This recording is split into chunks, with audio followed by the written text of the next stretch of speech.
Hi, I'm Kristin Clark, and I'm here today with Cara Nance. And here's a new installment of Energizing Your Career Through Strengths. Cara, how are you doing?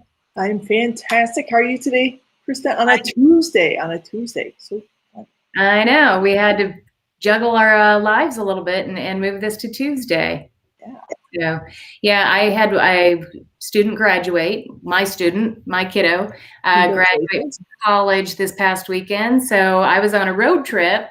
Yes. I got my raise, all that good stuff, and I've got one now that's launching. So that's good stuff.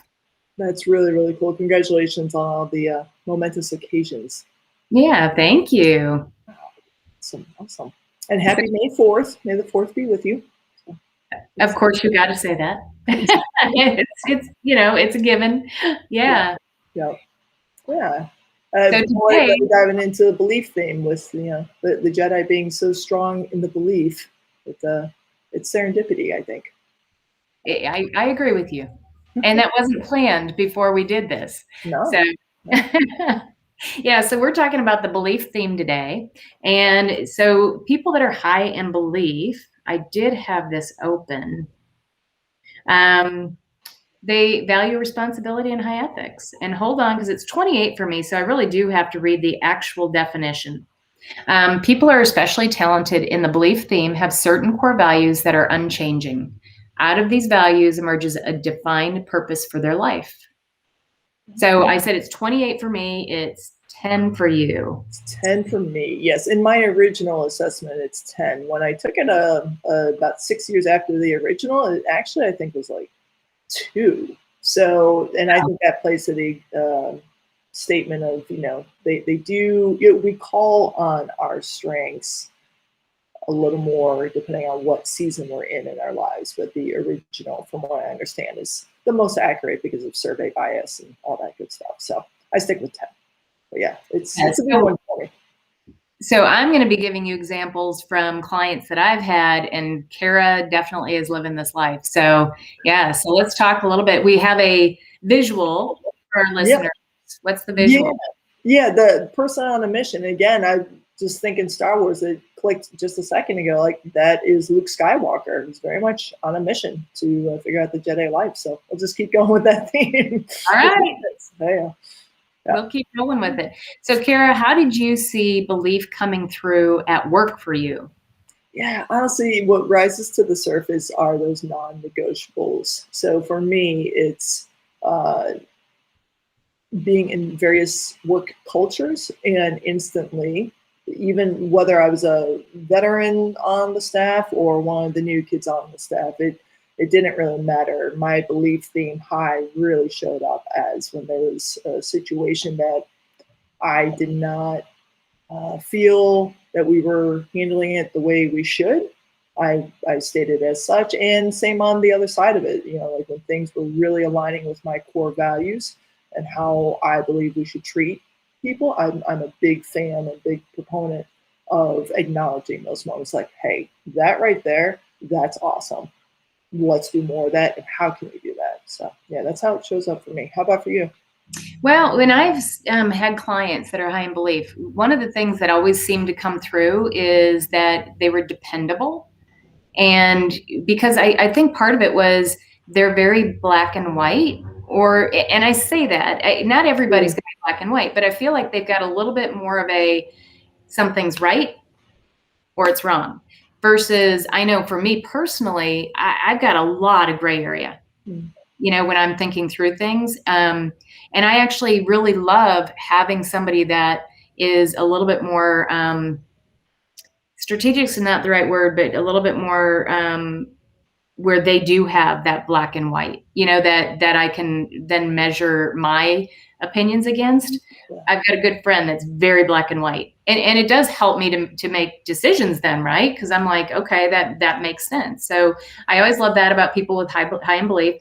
And then, it always, you had kind of said this, there are certain things that are definitely more meaningful for them, and that they really hang their hat on those core values that we talked about, that helps to drive them. And so I think too, for people high in belief, they need to have meaningful work too, that's meaningful to them so that they can weigh in on that belief. Does that resonate with you? 100%. And it's interesting. I forgot until right now, in my personal relationships, there have been times when my black and white nature, because my belief thing does show up that way for me, where it hasn't been a very welcoming moment of like, you're so black and white, like, can you not see just a little bit over here? And it takes me effort to be like, fine, let me just curve to the left just a little bit. But yeah, no, it definitely naturally shows up that way. So, it's interesting to speak to that, because I got to tell you, my arranger brain, where I'm like, well, I can adjust and move and shake and change. And I got to tell you, sometimes when I run into somebody that's high in belief, they might have responsibility high too, but let's talk about belief today. It is a tad bit jarring for me to have to go, what do you mean we can't change that? So, but it goes back to those ways that strengths, we are built differently, and we need to honor those and appreciate that. So sometimes I've had to stop myself and go, hold on, slow your roll, girlfriend, and let's talk through that. Right. And also same for us, and I'll speak for myself, I statements, wonderful moments of also self-awareness of like, okay, is this really the mountain you want to stand on? Like really pushes me to say like, do I believe in this situation that much that I am going to be that black and white? And it's been a great growth journey for me to have my fellow friends and colleagues who do think more in the gray, where it's like, all right, let me just put a pause. Like, doesn't mean I have to give up all my values over here to just consider what they're talking about. I think that's important in our self-development and growth as well. So. It is. And Cara, I think it's also a huge vote for why it's important to know your Clifton strengths, because me knowing that about you, if those situations come up, I'd be like, Cara, what's your belief telling you? Tell me about this, so that we can think through it together. And it's not we're butting heads. It's how do we work through it? Right? Absolutely. Absolutely. Yeah. Yes. 100%. Yeah. All right. So in work situations. Mm-hmm. Yeah. If high in belief, what should you raise your hand for?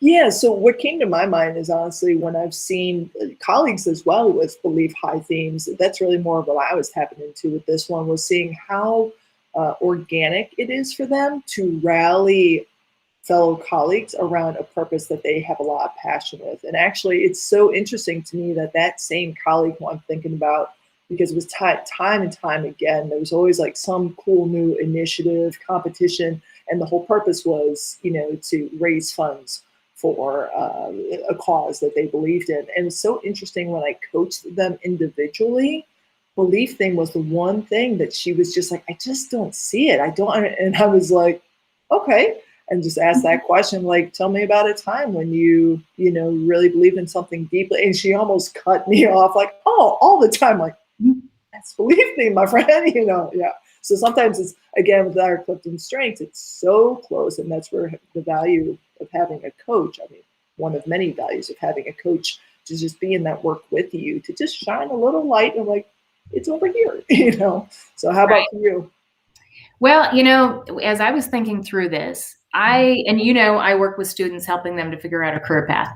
So I was thinking down the idea of, people high in belief, what might be a good fit for them. Mm-hmm. And, as I was brainstorming on that, I was thinking policemen. And part of it was that black and white. They get in situations where they have to have this very black and white opinion on certain things, right? Because they're like in matters of life and death. Same with possibly somebody in medicine. And then, as you and I were talking about earlier, something in the servitude side of this, meaning maybe it is a social worker or, somebody, a missionary, that's going out and, the Peace Corps or something like that.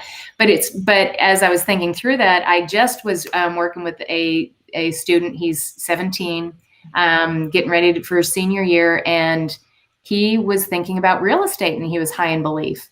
And I got thinking about that and I was like, Yes. I mean, that would be great for a realtor, right? Because they're walking into places where this home might not be completely where it should be as far as being fixed up, and somebody's buying that and having some strong beliefs in certain things. I could see how that would come out in those roles as well.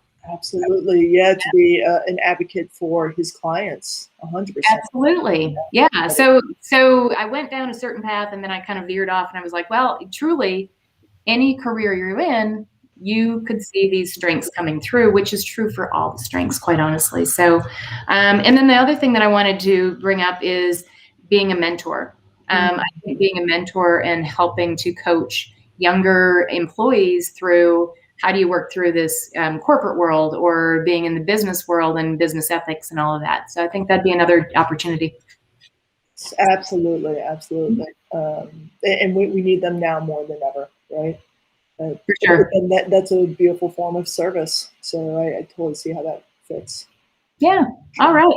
Well, and as you know, I take one back. I forgot to say too, this doesn't always happen, but if the company that you're working at is developing their mission statement, perfect time for you to throw your hat in the ring and say, I want to be on that.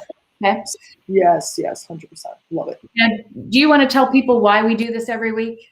Sure thing. Yeah. So real straightforward. And to me, it's very simple. We want all of you, to live from a place of truly feeling energized, going in and day out, truly feeling the joy of what you're pouring your very valuable time into day in and day out. And we, both Kristin and I, believe that all of those opportunities increase. So your energy goes up, your joy goes up when you know your Clifton strengths. It's just a deeper self-awareness. And then it even maximizes beyond that when your whole team is on that same page, you speak that same language, and it just becomes a culture of, I see you, you're awesome, this is how I'm awesome, let's just tackle it. So we want that for everybody.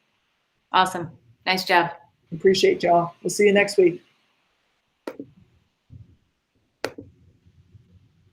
I'm trying to turn it off, and it's not turning off. So I will clip this at the end. No worries.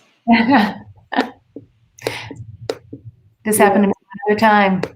Yeah, okay. I wonder if there's like a reboot or, like an update or something.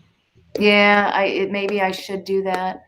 So I think what I'm going to do is I'll turn us all off, and that should put it down, I think. Cool. But it was good talking. Same. All right. And next week, communication, right? Yep. Awesome. That's my number 2. So it's low for me, and I'm so jealous. Well, I will share as much as I can, just pour into you so you have a little bit more. Okay. All right. We'll see you next week. Bye. Bye.